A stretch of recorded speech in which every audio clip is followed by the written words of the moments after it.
Autopsie d'un troisième mandat, le fameux troisième mandat, c'est notre débat du jour. Et pour en parler, nous recevons en plateau Jean-François Akanji, professeur de droit à la Sorbonne, et Mamadou Konaté, avocat et ancien ministre de la Justice du Mali. Bonsoir messieurs. Bonsoir. Bonsoir. Pour commencer, nous parlons des origines. Elle est née comment et pourquoi cette limitation de mandat ? Alors c'est une question importante, celle des origines, parce que dans les discussions qu'il y a en Afrique aujourd'hui sur le troisième mandat, cette question des origines est fondamentale et on l'oublie assez souvent. Il y a deux éléments majeurs dans l'origine, me semble-t-il. Il y a eu la conférence de la Baule, conférence franco-africaine, qui fait dire à un certain nombre de citoyens africains que le troisième mandat, en tout cas la limitation des mandats, est un cadeau empoisonné de l'impérialisme. Ce qu'on oublie, c'est qu'après la conférence de la Baule, il y a eu, dans beaucoup de pays africains, ce qu'on a appelé les conférences nationales souveraines. Et ces conférences nationales souveraines étaient des mouvements qui n'étaient pas pilotés de l'extérieur. C'était l'expression de la volonté des peuples africains et surtout l'expression d'un plus jamais ça, d'un ras-le-bol, d'un certain nombre de choses. Et en particulier sur notre continent, tout le monde sait que le continent africain a été pendant des indépendances jusqu'à pratiquement récemment, encore aujourd'hui, le continent des mandats à vie. Le mandat à vie, c'est deux tares congénitales pour notre continent, c'est la malgouvernance, en tout cas on parle de faits là, de faits historiques, c'est la malgouvernance. Et ensuite, c'est l'apparition de la force comme moyen d'accéder au pouvoir, parce que les coups d'État étaient les conséquences de cela. Donc voilà les deux origines, me semble-t-il, et il ne faut pas oublier l'un pour l'autre, parce que c'est important dans le débat que nous avons. Et je voudrais juste dire que cette discussion-là est une discussion fondamentale en Afrique, et c'est un signe, et un signe qui ne nous honore pas. Dans le mouvement constitutionnel mondial, aujourd'hui, les vrais enjeux du constitutionnalisme moderne, c'est de définir le régime économique et social des États et des peuples, de dire qu'est-ce qu'on fait de l'environnement, est-ce qu'on le protège, est-ce que on s'occupe des questions qui ont rapport à la terre, au régime de la terre, mais nous restons malheureusement focalisés sur cette question-là, qui est une sorte de mauvaise pique. Mamadou Konaté, 30 ans après la conférence de la Baule, est-ce qu'on peut dire que c'est un échec finalement, cette tentative de... C'est un échec absolu. Et en tout cas, ce n'est pas une gloire. Parce que simplement, comme l'a rappelé monsieur le professeur tout à l'heure, il faut se dire qu'en plus des deux éléments qu'il a évoqués, c'était quand même la période des coups d'État. Le constat fondamental qui avait été fait, c'est qu'aujourd'hui, la longueur des mandats plus le nombre des mandats était un facteur bloquant au plan constitutionnel. Et d'ailleurs, les processus de constitutionnalisme en Afrique ont évolué justement vers la perspective aujourd'hui qu'au-delà de nos États, nous avons quand même conçu un certain nombre de critères de convergence constitutionnelle au plan africain dans le cadre de la CEDEAO. Par exemple, le renversement par des voies autres que par des voies légales et électorales sont des changements anticonstitutionnels.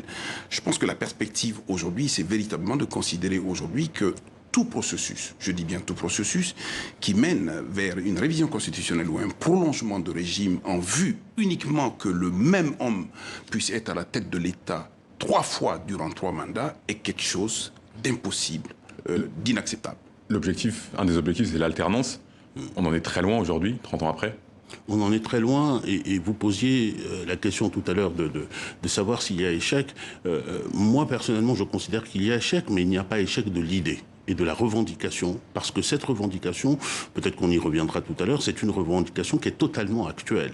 Mais simplement, ce qui a échoué, ce sont les moyens, les leviers que l'on a mis en place, institutionnels ou procéduraux, pour pouvoir faire valoir cette limitation, pour la faire respecter. Ces leviers-là ont échoué, et c'était des leviers institutionnels et procéduraux essentiellement. Et aujourd'hui, je pense qu'il faut réfléchir à de nouveaux moyens, à de nouvelles voies. Et je ne suis pas loin de penser qu'il faudrait qu'on réfléchisse aujourd'hui à la manière de ramener les citoyens au cœur du dispositif et de faire jouer aux citoyens le rôle d'un levier, et d'un levier de dernier recours lorsque tous les autres ont échoué. Et d'une certaine manière, ce qui se passe au Mali peut être lu à cette lumière-là, parce que nous avons eu un échec de bout en bout de toutes les institutions et de toutes les procédures démocratiques du pays. Et en tous les cas, je pense que cette piste-là, citoyenne, est une piste qui mérite qu'on y réfléchisse très sérieusement parce qu'elle est aussi porteuse d'un apaisement, c'est-à-dire je dirais, une manière d'officialiser la participation des citoyens et ne pas la laisser se faire dans le désordre qui engendre la violence par ailleurs. Monsieur Konaté, comment on pourrait remettre justement les citoyens au milieu de tout ça? Alors, vous voyez aujourd'hui, de manière incontestable, qu'il y a un sursaut de ce côté-là. Il y a suffisamment de prise de conscience aujourd'hui au niveau des citoyens qui sont quand même assez revendicatifs d'un contrôle politique réel. Les processus électoraux sont des échecs absolus, en cela que la fraude a pris le pas sur la réalité électorale et que la justice constitutionnelle n'est pas tout à fait une bonne réponse à ce niveau-là. Donc il y a un sursaut, il y a une résurgence d'une certaine demande qui est légitime, qui est celle quand même du peuple. Et la souveraineté incombant au peuple, il est important aujourd'hui que le peuple refasse surface d'une part, et d'autre part que le peuple soit regardant sur des éléments comme la limitation de mandat en nombre et en durée, de sorte que, au plan juridique, et c'est de l'ordre des constitutionnalistes, justement des politistes à ce niveau-là, que de réfléchir à de nouveaux mécanismes. Il a été dit tout à l'heure que le droit d'évidence est important et revendiqué, mais c'est la mise en œuvre du droit. Et ça, c'est la perversion du droit, justement, par rapport à des leaders politiques qui, aujourd'hui, sont tous dévoyés, font tout à fait le contraire de ce qu'ils ont prôné comme système de démocratie en Afrique. On joue sur l'interprétation, notamment. Oui, précisément. C'est ça le plus gros problème, les limites peut-être de cette limitation de mandat. Le terme qu'a employé Maître Konaté tout à l'heure, la perversion. La perversion des institutions et la perversion des procédures. Parce qu'au fond, ce qui importe dans la question du troisième mandat et dans la limitation du troisième mandat, c'est est-ce qu'on tient compte de la volonté des peuples qui ont exprimé cela, qui ont demandé à ce que ce soit limité. Est-ce que finalement... Mais justement, la volonté des peuples, elle revient souvent. On passe par référendum pour réviser la Constitution. Voilà. Alpha Condé, Pierre Nkurunziza, Denis Sassou Nguesso l'ont fait. On passe par un référendum. Et c'est la volonté du peuple. Nous y arrivons. Je pense personnellement que dans ce débat-là, il ne faut pas trop personnaliser parce que c'est aussi un facteur de raidissement. Je ne parlerai pas de tel ou tel chef d'État, mais je dirais que vous avez mis le point sur un élément qui est essentiel. Comment on tient compte de la volonté du peuple. J'ai parlé tout à l'heure des conférences nationales souveraines. Les conférences nationales souveraines, c'est une manière de donner la parole au peuple, et jusqu'à maintenant, c'est une manière assez exceptionnelle de donner la parole au peuple. C'est de cette manière-là que la limitation des mandats est apparue. Or, vous observerez que lorsqu'on remet en cause la limitation des mandats, on ne procède plus par les conférences souveraines. C'est-à-dire qu'on ne demande plus au peuple, en amont de la rédaction de la Constitution, de décider de ce qui est bon en termes d'orientation. En termes d'orientation de la loi fondamentale de l'État et en termes de mécanismes qu'il souhaiterait, de la manière dont il souhaiterait être gouverné. Nous avons des procédures. Et donc, c'est dans cette condition-là que le débat se technicise. On a des techniciens constitutionnalistes, et je suis bien placé pour le dire, qui prennent le pouvoir en disant non, techniquement, constitutionnellement, vous pouvez faire ceci, vous ne pouvez pas faire cela. Mais on rate le principal, c'est-à-dire de quelle manière on peut rendre compte de la manière la plus efficiente et la plus fidèle de ce que les peuples africains veulent. Et je crois que la meilleure des manières, c'est de les impliquer du début jusqu'à la fin, pas seulement à la fin, pour qu'ils viennent voter sur des institutions et des procédures qui ont déjà été décidées et qui ont été décidées sans eux. On a compris. Monsieur Konaté, je voudrais revenir à l'alternance. Mahamadou Sifou ne briguera pas de troisième mandat. Il a désigné publiquement son dauphin, Mohamed Bazoum. Finalement, la limitation de mandat ne garantit pas systématiquement l'alternance. Justement, il y a ce travers de la chose qui est que le sortant peut éventuellement présenter le rentrant. Ça fait partie des limites, mais je préfère encore ces limites-là à d'autres limites qui permettent aujourd'hui d'avoir un prolongement de la République ou du régime politique ou encore une révision constitutionnelle.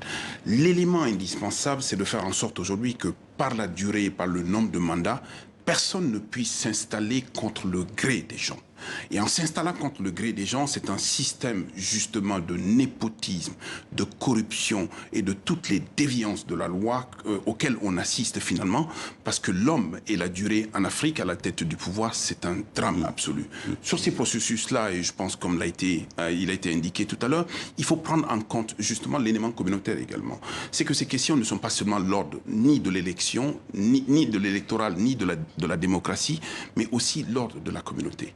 faisons en sorte aujourd'hui que la question du renouvellement des mandats au-delà de 2 soit un des critères objectifs au plan constitutionnel, au plan communautaire, justement pour reconnaître un pays démocratique dans nos États. Mais comment garantir tout ça finalement? Mais le garantit d'abord. Vous voyez par exemple aujourd'hui que le renversement par le biais du coup d'État militaire comme le Mali par exemple, nous payons par le biais des sanctions aujourd'hui. Si demain on dit que le processus qui conduit justement à la prolongation du mandat par le nombre ou par la durée peut être considéré comme un changement anticonstitutionnel, c'est de l'ordre du normal au plan constitutionnel. Il n'y a pas de raison que l'on ne puisse pas avancer vers cela. C'est la demande des peuples africains.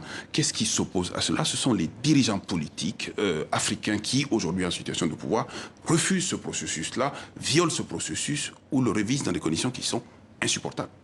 Parmi les exemples récents, il y a la Guinée avec Alpha Condé, 89 ans, élu en 2010, réélu en 2015. Je vous propose d'écouter le président guinéen avant de réagir. C'était il y a un mois.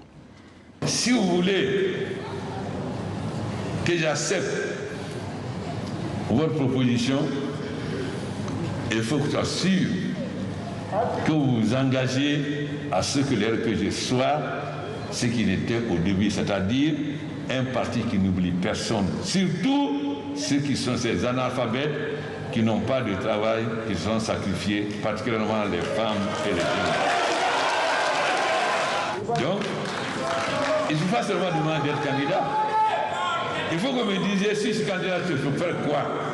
C'était il y a tout juste un mois. Que vous inspire cette candidature d'Alpha Condé? Alors, c'est tout le drame de la personnalisation du pouvoir et au regard également de son grand âge avancé. Les deux facteurs sont forcément bloquants à ce niveau. Vous voyez, il demande aux gens de lui exprimer à lui, personne physique, justement l'envie d'aller vers le troisième mandat. Et toutes les personnes qui sont dans cette salle oublient que le troisième mandat est une violation de la loi. Vous voyez, et c'est contre ces situations-là qu'il faut s'élever. Et je pense d'autant plus qu'il s'agit quand même d'une personnalité africaine, et pas des moindres, qui a été dans l'opposition pendant très très longtemps. Et j'ai eu l'occasion d'être un de ses avocats à ce niveau-là. Et très visiblement, cette situation est gênante, à tout point de vue. Il y a la question des juristes, on en parlait tout à l'heure. Il y a ce problème où finalement, on a à chaque fois lieu à des batailles de juristes sur la légalité de ces réformes. On a des batailles de juristes, constitutionnalistes notamment, mais on a en amont, qui prélude aux batailles juridiques, une vraie question qui est la question de la parole politique. Ce que valent les promesses politiques. Parce que dans la plupart des cas, ce sont ces promesses-là qui ont été faites lors de campagnes et qui sont remises en cause. Les batailles juridiques, aujourd'hui, je considère qu'on se trompe si on pense que le débat est un débat de juristes uniquement. Le juriste en matière constitutionnelle, c'est-à-dire pour l'expression de ce qui est la volonté du peuple, ne doit être qu'un technicien de mise en forme. Ce n'est pas lui qui décide de ce qui va se faire. Pour aller très brièvement au fond du débat, sur la question de la limitation des mandats, je pense qu'on peut laisser le débat ouvert.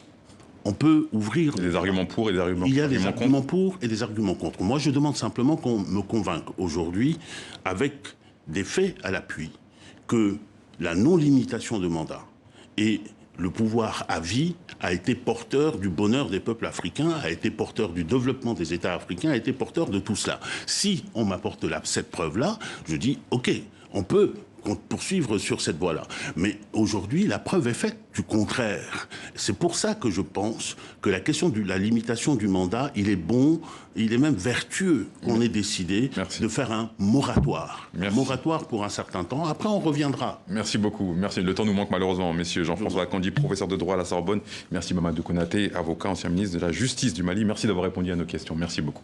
C'est moi qui vous. Et c'est la fin de ce journal. Un grand merci aux équipes techniques et de rédaction. Excellente soirée sur TV5 Monde. À demain.